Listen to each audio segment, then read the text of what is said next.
Di negeri yang terhampar dari Sabang sampai Merauke, di antara berjuta perbedaan, Indonesia berdiri dengan satu pijakan yang sama.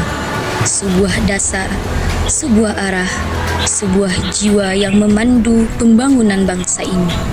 Itulah Pancasila.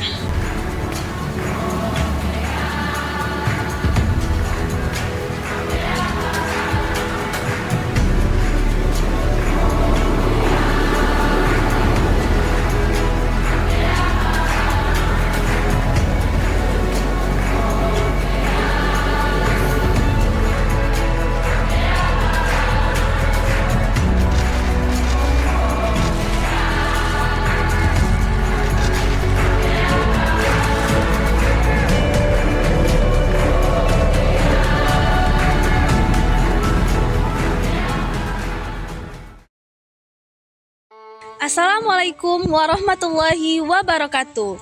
Halo semuanya. Kami dari kelompok 5 akan membahas sebuah tema yang sangat penting, yaitu Pancasila sebagai paradigma pembangunan nasional. Apa itu paradigma pembangunan? Paradigma pembangunan adalah cara pandang atau kerangka berpikir dalam merencanakan dan melaksanakan pembangunan. Tanpa paradigma yang jelas, pembangunan bisa salah arah, mungkin maju secara teknologi, tetapi rusak secara moral dan etika. Mengapa harus Pancasila? Indonesia adalah negara yang sangat majemuk, yaitu suku, agama, budaya, bahasa, hingga kondisi sosial ekonomi yang berbeda-beda. Karena itulah, pembangunan nasional memerlukan pedoman yang dapat menyatukan semua kepentingan. Pancasila memberi arah agar pembangunan nasional tidak sekedar mengejar kemajuan, tetapi juga memperhatikan kemanusiaan, keadilan, moral, persatuan, dan kesejahteraan seluruh rakyat. Dengan kata lain, Pancasila membuat pembangunan kita berjiwa Indonesia.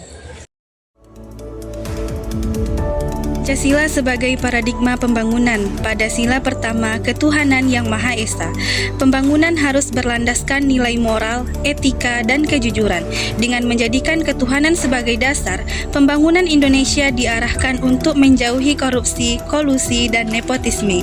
Pembangunan juga harus menjaga kerukunan umat beragama sehingga tidak ada diskriminasi dalam kehidupan berbangsa. Pada sila kedua, kemanusiaan yang adil dan beradab.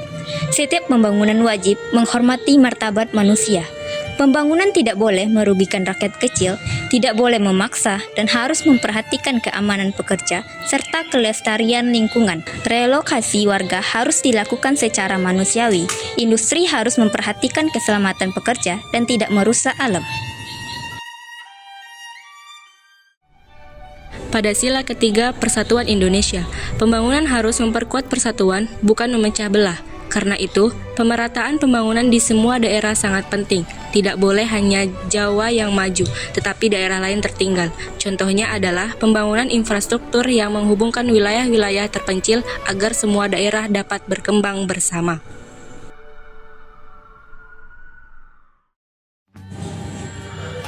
Pada sila keempat, kerakyatan yang dipimpin oleh hikmat kebijaksanaan dalam permusyawaratan perwakilan. Pembangunan harus melibatkan rakyat melalui musyawarah, dialog, dan partisipasi. Pemerintah tidak boleh membuat kebijakan sepihak. Contoh aplikasinya adalah Musrenbang atau Musyawarah Perencanaan Pembangunan, di mana masyarakat menyampaikan aspirasinya secara langsung. Dengan musyawarah, pembangunan menjadi lebih tepat sasaran.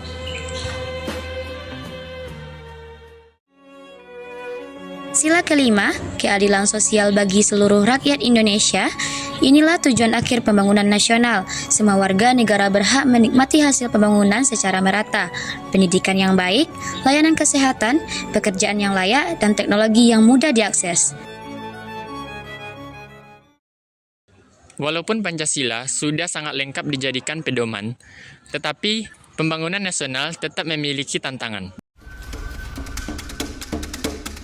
Indonesia saat ini menyandang gelar sebagai negara kedua terbesar dunia yang menyumbang sampah plastik ke lautan. Di Indonesia beredar lebih dari 93 juta sedotan plastik setiap harinya. sering banget ketemu sachet yang tahun 80-an. Nah, itu mungkin Indomie yang kita makan waktu kita masih SD nyampe ke sini gitu. Donald Trump, jangan buang sampah ke Indonesia. Indonesia bukan tempat sampahnya Amerika. Sampah plastik ini sulit untuk diolah, Pak. Dan untuk ini harus dicuci, dipelet, itu butuh air yang banyak, dibuang ke sungai, dan juga dibakar. Nah, itu bahan kimia keluar. Masyarakat ini tidak tahu bahwa membakar plastik itu akan menghasilkan racun dan bersifat pemicu kanker. Apa mikroplastik di bandeng ini menunjukkan bisa saja terkontaminasi ya. Kontaminasi mikroplastik. Berarti yang pink ini kemungkinan ada di saluran pencernaan saya juga kan? Produksi makanan itu bukan dari darat base-nya lebih banyak, tapi dari laut. Nah, kita nanti kalau 2050 lebih banyak plastik, kita mau makan plastik. Bali kemarin kan sudah mengeluarkan regulasi tolak tas kresek, tolak sedotan plastik, dan tolak penghasil styrofoam. Nah, kita ingin merayakan ini dan membawanya ke level nasional. Terus pemerintah pusat gimana nih tanggapannya? Aku pengen tahu itu aja sebenarnya. Harus ada yang wujudkan kata-kata agar tak terpenjara di kepompong wacana. Karena diam takkan jawab pertanyaan, tapi kalau bicara lebih bermakna jika kau pikir kau bilang.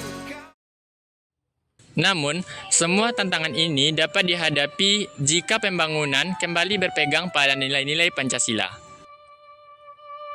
Jadi pada akhirnya, Pancasila bukan hanya sebagai dasar negara, tetapi juga sebagai arah tujuan dari setiap kebijakan pembangunan Indonesia. Jika pembangunan berjalan tanpa berlandaskannya Pancasila, maka akan terjadinya ketimpangan, ketidakadilan, dan juga hilangnya nilai kemanusiaan. Namun, jika pembangunan berlandaskan Pancasila, Indonesia akan menjadi negara yang maju, adil, beradab, dan juga sejahtera.